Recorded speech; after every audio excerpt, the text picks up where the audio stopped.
பேசக்கூடாது. டெல்லியாக அஸ்தினாபுரத்தை பேரும் புகழனே அரவ கொடி வர்றக்க பறவை கூட கதிக்கு ஆண்டு வரக்கூடிய மா மன்னன் பேரரசன் துரியோதன மகாராஜா. நான் பாக்கிறதுக்கு எப்படி வந்து பாரு. ஆனா கல்யாணம் ஒண்ணும் ஆகல. பறக்கும் பாத்தியா பறக்காரான்.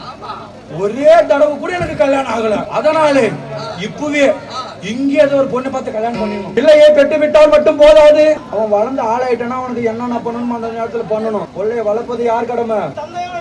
அதே போலவே இன்று நாளையிலே எனக்கு திருமணம் செய்ய வேண்டும். பெண் எங்க இருக்கிறது?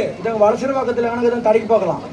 என் அத்தானாகிய ஜெகினி மாமன் இடத்துல உரைத்த போது எங்க மாமா பொண்ணு பார்த்துட்டாரு. எங்க வடமதுரை ஆண்டு வரக்கூடிய மன்னன் பலராம என்னை பார்த்து கூட பயப்படுறாங்க.